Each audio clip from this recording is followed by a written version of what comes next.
Good morning dear students, welcome back to your physics class. Today we shall do our chapter number 7, electricity and magnetism. So first topic is law of magnetism. This law states that like poles repel each other and unlike poles attract each other. See, if north pole of one magnet is brought near north pole of another magnet, then it will repel each other. These two magnets will repel each other. But if north pole of one magnet is brought near the south pole of another magnet, then these magnets will attract each other. Next one is test for a magnet. So suppose you are given with a material. You have to find whether the given material is iron or magnet. So firstly you will bring that material near a magnet. If it is attracted, then you can't guess whether it is iron, because iron is a magnetic material, or magnet.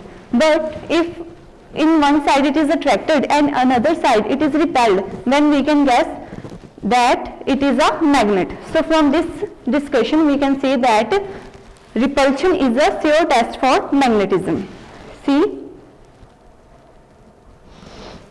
if these are the magnets, north pole of a magnet will be repelled by north pole, but south pole will be attracted by north pole. So one side there will be attraction and one side there will be repulsion. Next one is magnetism of Earth.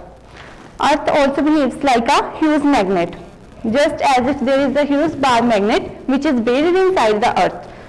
And here is the, here is the north pole of Earth's geographical north pole, and here is the geographical south pole. So Earth is also behaving like a magnet. But the cause of magnetism of Earth is not known till now. It is a mystery. Scientists think that there is a relation between magnetism and electricity, and this causes electric current, due to which Earth behaves like a magnet. Next we shall discuss about electric current as a flow of charges. Students, you know atom as a whole is neutral. See, it has equal number of positive charge and equal number of negative charge, so it is neutral. But if there are more positive charges, so it is a positively charged body. But if it has more number of negative charges, it is negatively charged body. So due to this difference, there is a potential difference. If it has more or less number of positive or negative charges. So if it has more number of positive charges, it becomes positively charged. Next one is electrical current. Electric current is the rate of flow of charge with respect to time. So we can write current is equal to charge. We represent the charge with the help of Q and time by T. So we can write current is equal to charge divided by time, and the unit of current is ampere, and unit of charge is coulomb, and unit of time is second. So remember this formula, I is equal to Q upon T. Next one is resistance. Resistance is an opposition offered to the flow of current by some substance. Through some substance electricity passes very quickly, but through some substance it does not pass. For example, electricity passes from copper but does not pass from plastic. So there is some opposition force in the plastic. What is responsible for this opposition force? That is resistance. And there are factors on which resistance depends. If the wire is of large length, then it offers high resistance. But if the length of the wire is small, then it offers low resistance.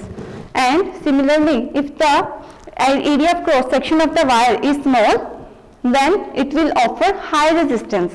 But if the area of cross section of the wire is large, then it will offer low resistance. If it is having large area, it means that current can easily pass through it, and current can easily pass from small wires as compared to large wires.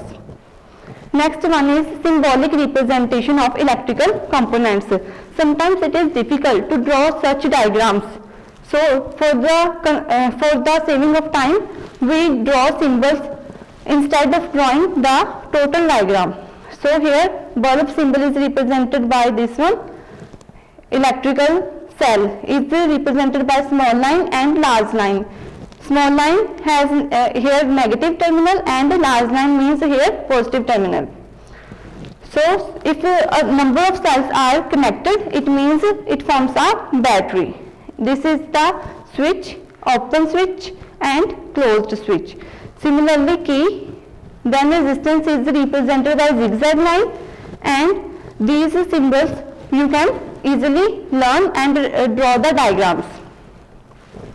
Next one is battery. Battery means group of cells. Sometimes a single cell cannot provide much energy, so we need high amount of energy and voltage, so we apply a battery. See, in the remote we use two cells, so it forms a battery. Each cell is, if each cell is of 1.5 volt, then it forms a battery of 3 volts.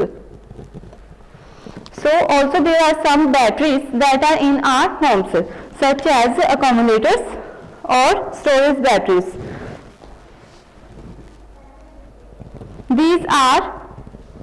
These can be charged again and again. We can charge these again and again batteries. So here in this lead acid battery, there are lead plates and another plates are of lead dioxide, and there is an electrolyte solution which is of water and sulfuric acid. So this is the construction of the lead acid battery. Next one is conductors. Conductors are those materials through which current pass easily.